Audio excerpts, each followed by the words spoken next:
Hello and welcome to another episode of Talking Politics here at The Hindu with me, Nistula Hebbar, where we unpack the news making the headlines in domestic politics. This week was again dominated by the Prashant Kishore Congress Party recruitment saga, which was finally brought to a close when Kishore declined to join the Congress. Many theories have been floated for the decision after what was probably the most public recruitment process in Indian politics. It was said that Prashant Kishore's push for Priyanka Gandhi Vadra led to the Rahul Gandhi faction in the party expressing discomfort. Some blame the old timers for being insecure about their own place in a post Prashant Kishore sort of scenario.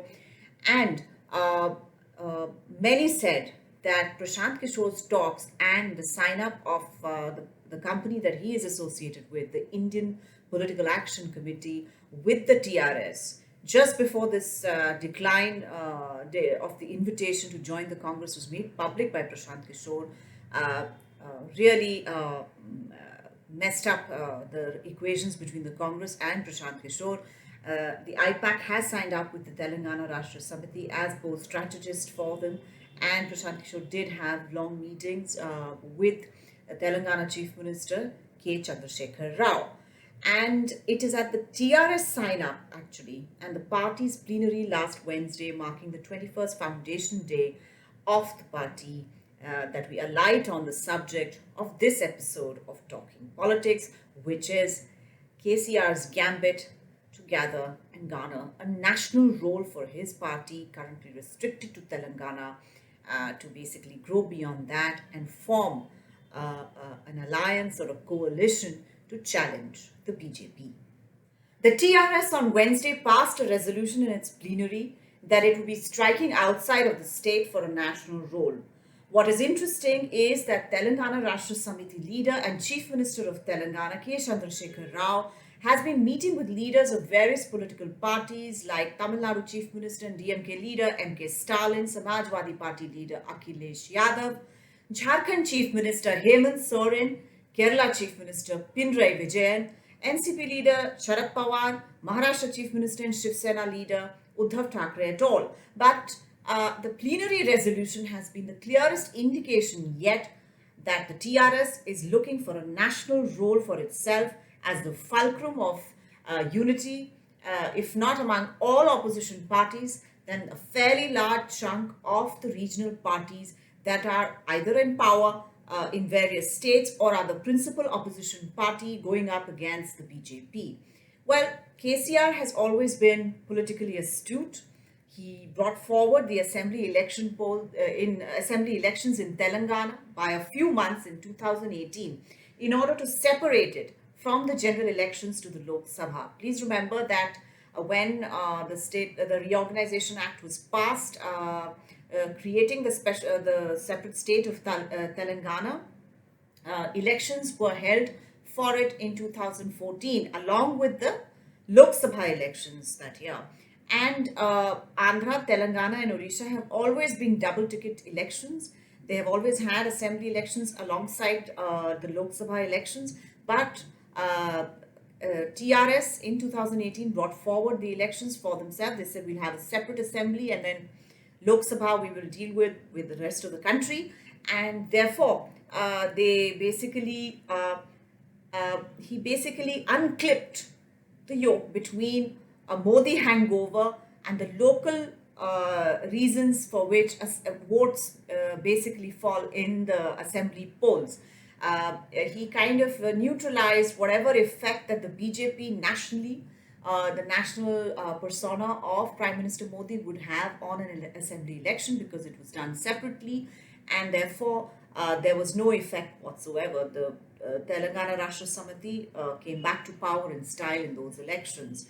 His public policy interventions, including providing tap water connections, irrigation facilities, and a farmers' income support program, have been emulated and widely hailed. Especially the farmers' income support program, the Raitu Bandhu program, basically has been more or less emulated at the center as the Pradhan Mantri Kisan Samman Nidhi program, where you give an income support of about 2,000 rupees every quarter to farmers owning, to marginal farmers and others. So basically, uh, KCR has been an astute politician in the past, but he has restricted himself to Telangana, to public policy interventions there, and even in terms of politics and his relationship with the BJP earlier, the TRS had been more or less neutral. Sometimes they would go with the BJD and the YSRCP and vote with the BJP in the Rajya Sabha because the BJP situation, number situation, was not very good there, and they needed the support of all these parties. So it'll be instructive actually to listen to what he actually said in his speech at the plenary. And I'm quoting from his speech here. As I said, it's extremely instructive to hear in exact words what he was trying to say there. He said, what India requires, this is part of the basically the part of the resolution that was passed by the TRS in the plenary, looking for a national role. What India requires is not a political front or political realignments with the sole agenda of pulling down the Bharatiya Janata Party from the center. We don't require a political agenda. We don't require a political agenda, but an alternative people's agenda that can lead the country towards the path of progress and development. Any new experiment should be based on this philosophy. Basically, this is also what he said in his inaugural address. What he's trying to say here is that the Remove Modi campaign, that basically parties get together with the sole agenda of only removing the BJP from the center or just targeting Prime Minister Modi, is not going to work.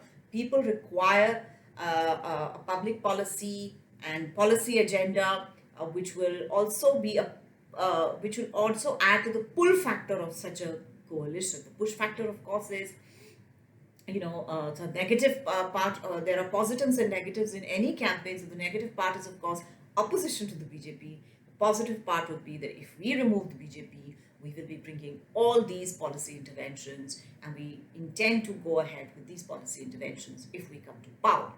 He recalled that a Communist Party leader had sought help in dislodging the BJP at the center.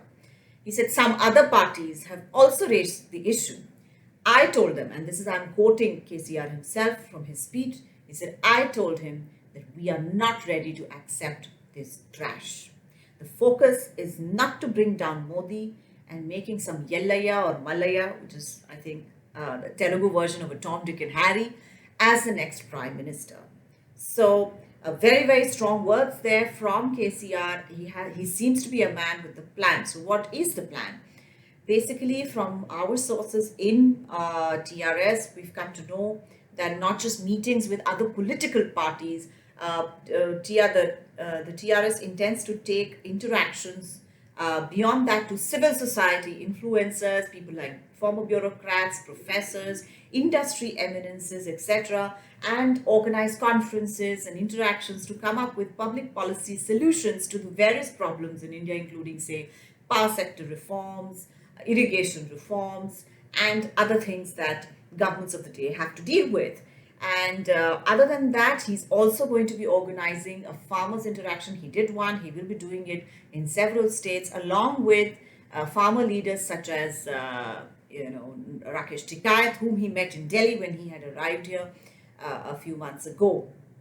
Basically, to produce an alternative agenda, to make it a more holistic and a more positive sort of outreach to opposition, to provide an alternative to people in a more positive way than has been going on in the past, even in 2019, where N. Chandrababu Naidu had also spearheaded some of these efforts. Now, all of this, of course, is what has been already expressed that this is going to happen. There's a resolution passed in the TRS plenary, etc. But what is the logic behind TRS suddenly deciding to go beyond the borders of Telangana? As I said earlier, they had no problems dealing with the BJP at the center, dealing cordially with the BJP at the center, and remaining neutral when it came to voting at various fora in the Rajya Sabha on various bills and pieces of legislation. They have extended support to the NDA government, to the Modi government. So what has happened that suddenly Telangana Rashtra Samiti feels that it needs to get out of its groove. Well, basically, TRS sources say that after the party won a second term, there has been a feeling that one needs to grow beyond the state of Telangana. Some suggest that KTR, son of KCR, and a minister in the government there, is being groomed for succession. And after installing him as chief minister, maybe the current chief minister wants a national role and wants to be politically active, but not get in the crosshairs of his son. And also, of course, the BJP is also a growing party in Telangana. They feel that they have a future there. In the last Lok Sabha election, BJP won four Lok Sabha seats, and the BJP president in the state, Bandi Sanjay Kumar, has been on a Padyatra, always the route to success in Telangana and in Andhra Pradesh in the past. This is a very exhaustive sort of Padyatra, and this challenge from the BJP is something that maybe the TRS is sublimating at the national level as well. And of course, there's always the possibility that as the head of a regional grouping, the TRS's bargaining capacity in terms of just getting things from the center, because you need the center support for many things, his bargaining capacity increases vis-a-vis the center. Well, there have been many attempts in India's post-independence history of coalitions that have dislodged governments led by national parties, and also examples of coalition governments pulled down by national parties which had extended outside support to such governments. KCR's gambit may be for whatever reason, but what it shows very clearly is that regional parties, because many of them have actually responded very positively to the Telangana Rashtra Samiti's ideas. So, is that regional parties, secure in their turf, are restless with the Congress's dithering on settling fundamental questions within itself to sort themselves out, to become a good fighting unit against the BJP. And they are signaling that the yoke of BJP hegemony hangs heavy on them, so much so that they are willing to throw their hat in the ring. At the very least, this move portends interesting times ahead for India's domestic politics. This is all we have for you this week. I will see you next week.